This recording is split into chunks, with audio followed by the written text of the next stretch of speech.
Hey everybody, this is Keith again. Welcome to my channel, Transcendence. You have made it to the first episode of the F to M channel that I have going on here.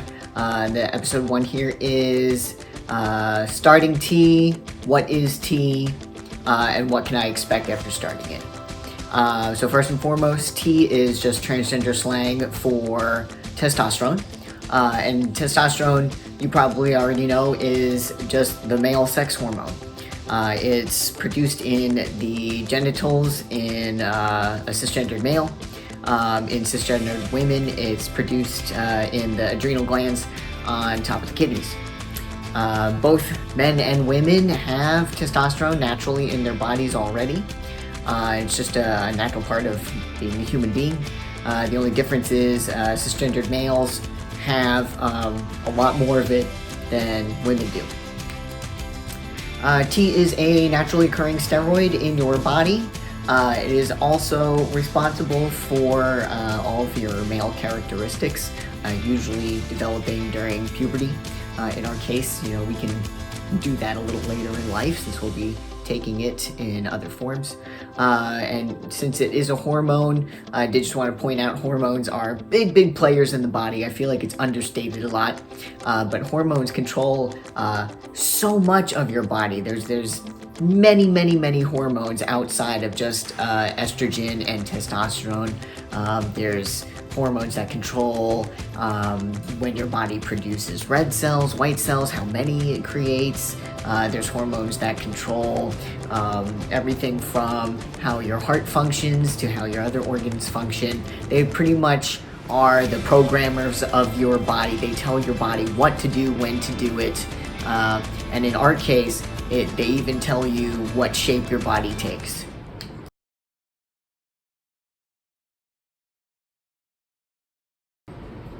Okay, so for F to M, transgender people like us, if you're unaware, F to M just stands for female to male. So transitioning from you were born female at birth, you were transitioning into a male. The different changes that you can expect on T, I'm going to go through one by one. The first one that you will most likely experience is genital growth. So this is usually the clitoris. It's a pretty small amount. Experts usually say you're going to grow maybe 1 to 3 centimeters tops, but it is the first thing that you will notice. You will be very sensitive down there. It can even be a little bit uncomfortable, a little bit painful at times. In my experience, I needed to immediately buy different undergarments in order to prevent things from rubbing up under there while I was growing. So you do want to be prepared for that. That does go away after a pretty short time. I would say the most 6 months to a year. In my case, I think that sensitivity went away, I'd say by like month 5 or so. The second change you're probably going to notice is an increase in your libido. This is natural. It's what T is designed to do. It's supposed to increase your sex drive. It is pretty much one of the first things most guys notice. This was the case for me as well. This can vary from person to person. I know in me, it started almost immediately. I want to say a couple of days after my first shot. And it shot up like a rocket, pun completely intended, so feel free to laugh at that and, use it on your friends. But, yeah, my hormones kind of went crazy there after my first shot. I had a very high sex drive for the first several months. It does even out after a time, so don't worry about it too much. My libido is definitely still a lot higher than it was before I was on testosterone, but it has calmed down to a significant degree. I feel like it's at a normal human level now, but when you first start, it's kind of crazy. I mean, you're triggering a second puberty. You're gonna be a teenage boy, quite frankly. Okay, so let's talk about the voice change. The voice change was my biggest thing that I was looking forward to. My voice was the thing that caused me the most dysphoria. The voice change, according to everything that I've read and all the many different people I've talked to, it has a huge range. So I've met some guys, their voice started to drop within a month. Other guys took them a whole year to notice any changes. The average seems to be somewhere between the 3 and 6 month mark for the really big voice drop. I did notice some very subtle changes in my voice pretty much right away. I'd say within like month 2 or 3. My big voice drop came around month 5 or 6, and it continued to deepen over time till maybe about a year and a half. Now, I'm sure you're all dying for some examples, so I'm gonna throw some up right here.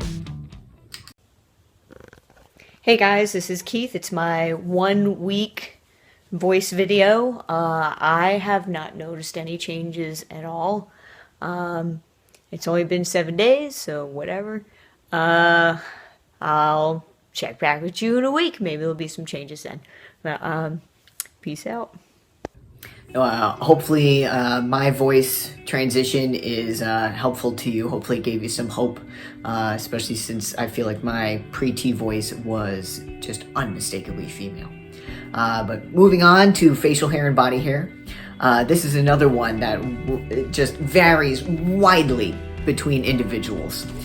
Some guys I've seen have gotten full beards within 5 or 6 months, which I think is outrageous. Other guys, it's taken them a full 5 years to start growing facial hair.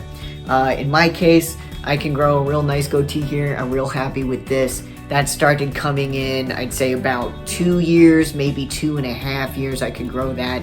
I still can't really grow too much on the sides here, but I can tell it's still coming in, and I'm 3 years in. So I imagine if I'm patient, wait a couple more years, that may actually happen.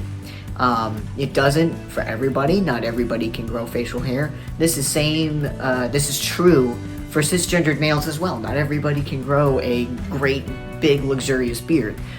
You may not even want that as part of your transition. So it's just very individualistic. As for body hair, you can just expect that. It's going to be everywhere. It's going to be in places that you wish it wasn't. But there's other places that I'm sure you do want to have it.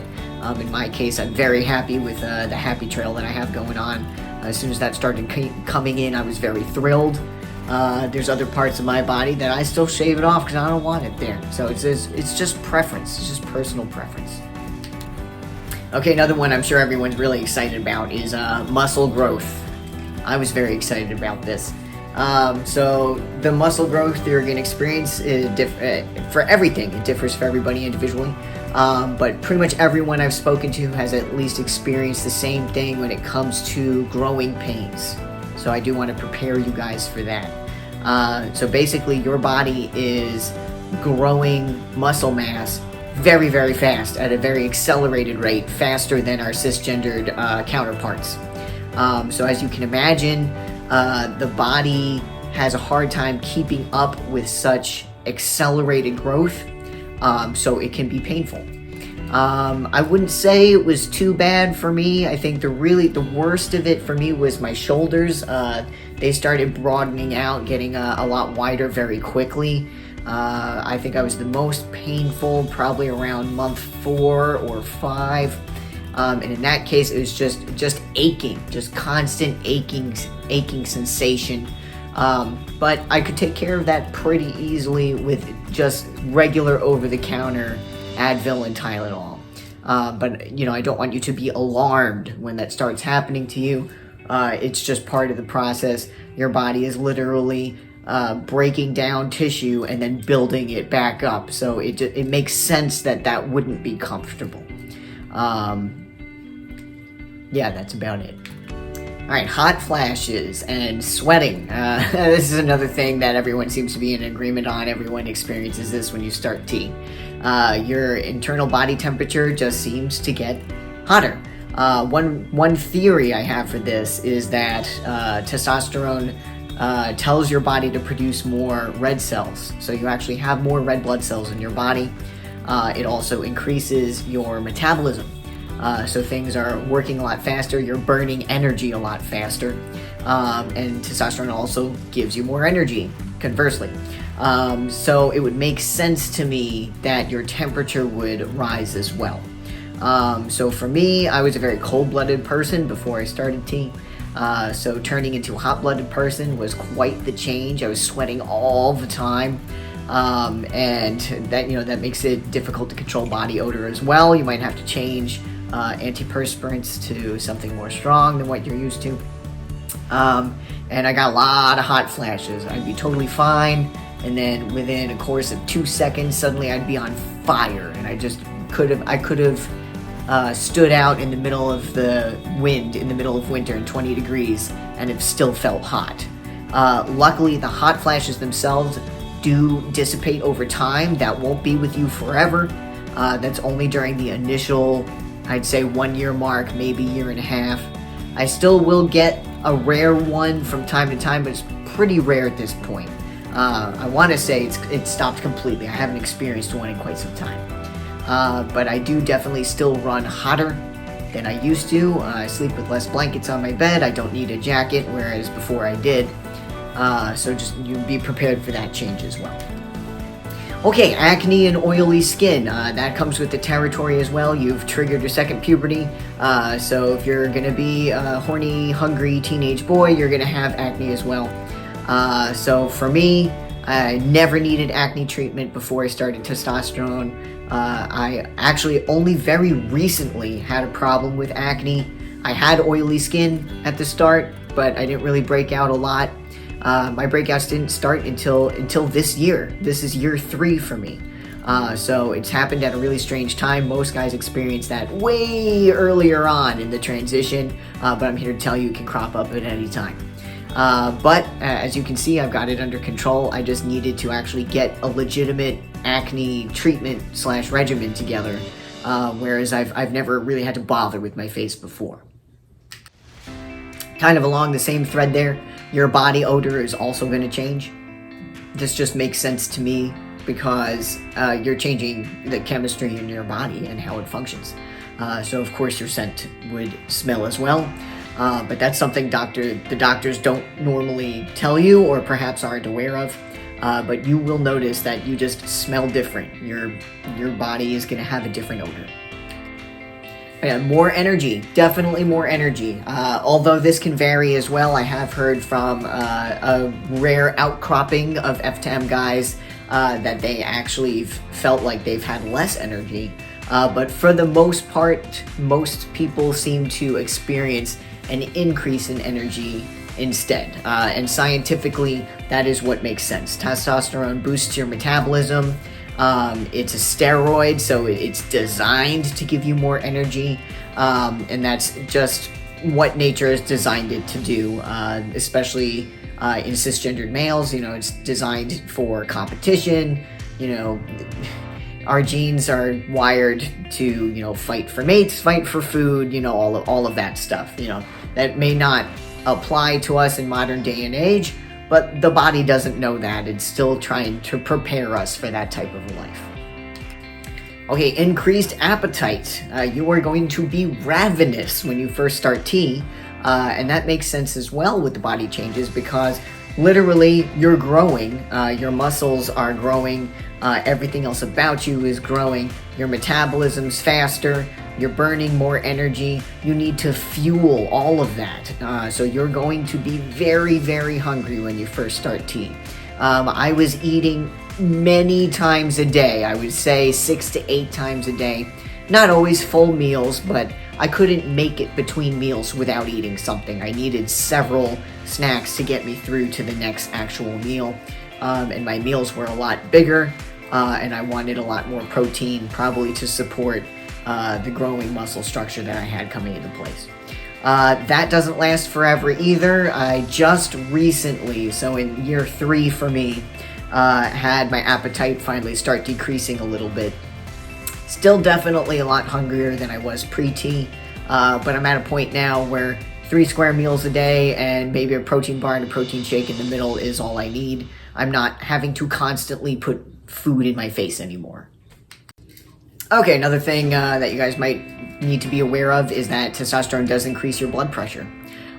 So I went from being almost dangerously low with my blood pressure to being average. So I'm quite happy to be an average blood pressure.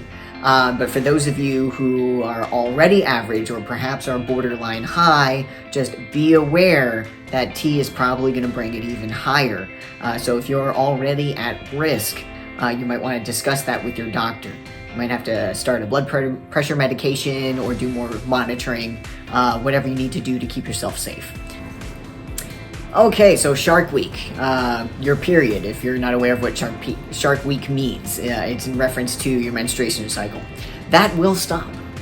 Yay! So that stops, again, at varying degrees for everybody. But the consensus seems to be for most people, that will stop somewhere between month 4 and month 8. So it seems to be the average there. Again, very different for varied people. I've had some guys tell me that they've had it for a whole 2 years before it stopped. I've had other guys say it stopped within a month, lucky bastard. For me, mine stopped around, I think it was month 4. It was either month 3 or 4. And I have not seen a hint of it since. Never been happier about that.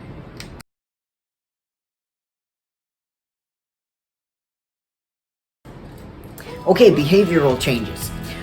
These are very subjective for obvious reasons, because your behavior is very tied to your psyche, is very tied to you as an individual, as a human being. So these are extremely individualized. All I can tell you is the consensus of what I've heard versus what I've experienced. So I'm sure a lot of you have heard that testosterone increases aggression and it makes you angry all the time. And I just really wanted to debunk that because I have not experienced that at all. Not even a little bit. I have heard some guys online say that yes, it has made them more angry and aggressive. But I have heard an equal number of guys who are just like me, who have said they've never experienced that, and in fact, have experienced the opposite. In my case, I was very angry and aggressive pre-T, most likely because I was uncomfortable and unhappy with myself and everything around me and all of my interactions in my daily life, constantly bombarded every second of every day. So after I started testosterone and I started feeling more comfortable in my body, everything else fell into place with it. So I just felt comfortable talking to people, I felt comfortable interacting with everybody, I felt like I was the person I was supposed to be. So with that, all of the anger and resentment went away. So I actually feel a lot more clear-headed, a lot more reasonable, a lot more rational, and a lot calmer. There's just a sense of peace that I have after starting testosterone. It has given me a lot more energy. So I do wonder if that's the thing that people are experiencing, and maybe that helps them, maybe that makes them think that their aggression is rising, or I can very well see why aggression would rise, considering testosterone is designed, again, back to our Neanderthal days, to do fight and flight response. And to fight over mates and food and all of that. So I could see why that it might increase aggression. But in F to M's case, the reason you're taking testosterone is to feel better about yourself and to feel good in your body.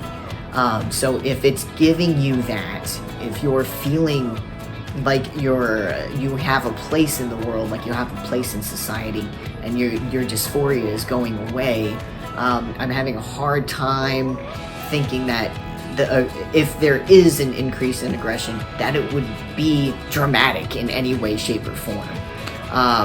Myself and all the people that I know have not experienced that. Okay, I did want to go over some societal changes that you should expect as well, just to prepare you for how the world around you is going to change. Tea doesn't change just you, and it doesn't change just your body. It changes everybody around you and how they treat you as well. Sometimes for the better, sometimes for the worse. Just depends on the individual and where you are in your journey. So I did want to start out by saying sexism is extremely real, and you are going to be aware of that in ways you never could have known before starting testosterone. Of course, growing up female, growing up as a woman, of course I knew about sexism. I experienced it every fucking day. But after you start transitioning and you see the other side, it becomes more real than you could ever imagine. The amount of sexism that I became aware of after transitioning blew my mind. It just blew my mind. And I will give you some examples. First of all, I'm more respected. Now that I've transitioned, people will actually look me in the eye and give me the time to actually say something. When I speak, people listen.